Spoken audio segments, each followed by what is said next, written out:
I have been playing with a homemade protein bar recipe that I want to share with you. And just know that there's a lot of ways you can vary this, but this is the recipe I've come up with that doesn't have a lot of junk, doesn't have any fillers or added sugars outside of what's normally or naturally occurring in the products that I'm using, including the protein powder. But this has a nice flavor to it. It gives you a little bit of a protein hit when you want to play with having a treat. And I'm just gonna come out and say it. I am not a huge advocate of most protein bars because most protein bars, unless they are meat-based, are pretty much just glorified candy bars.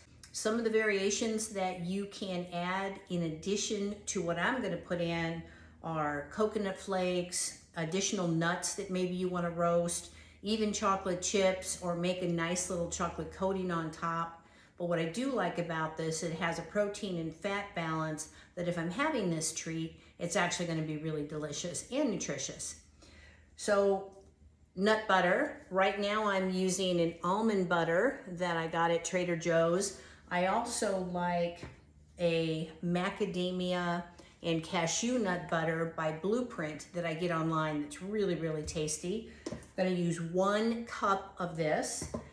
Coconut oil, whatever coconut oil or MCT oil you have, that's gonna be just to help a little bit with some moisture to keep it together.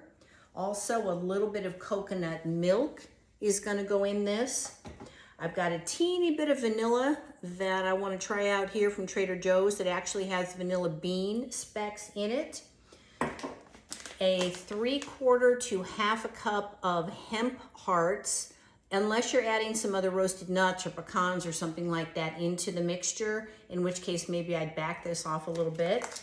And then I'm gonna mix both a vanilla as well as a chocolate protein powder. Right now I'm using Puori, and one of the reasons I like Puori is every one of their batches of protein comes with a QR code on the back that you can scan, and you can go to their website and look at all the third-party testing. They test for over 200 chemicals, heavy metals, and pesticides in their products. In fact, I like their products so much, I decided to become an affiliate with their company. So I'm gonna share that affiliate link with you. No, this is not a pitch, but it's a really good product, and I believe in them.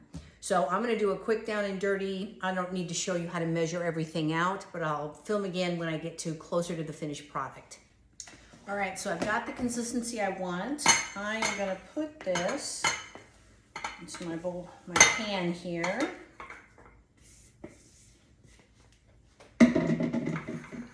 And then I'm gonna press it in.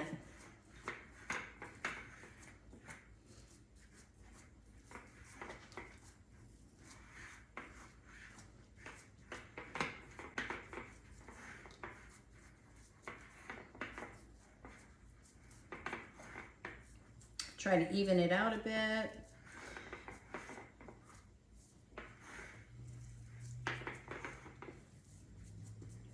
And that's it. So what I'm gonna do now is I'm going to put the lid on this, pop it in the fridge. You'll see these are thick, right? So it's not like a bar that you peel, that you buy in the store and peel wrapper off. What I'm gonna be able to do is take little squares, cut little squares out of this. Once it's refrigerated and cold, easier to cut. And we've got a tasty, healthy, nutritious treat. I'm gonna put the basics in the video recipe below so that you can see kind of what I used on this and realize the variables. Oh my gosh, espresso powder, some ground nuts. You could go all vanilla instead of chocolate and put in some pomegranate powder or some blueberry powder or some dark cherry powder and get a nice sweet tangy type of protein bar that again has a good rich protein base. It's got a healthy fat base and enough protein that when you have a bit of a sweet craving or you just want something sweet to enjoy, it's got a little bit better nutritional profile for you. Hope you enjoyed this recipe. Please write in if you need clarifications or want to know some other variation and ideas to make yours at home. Thanks so much.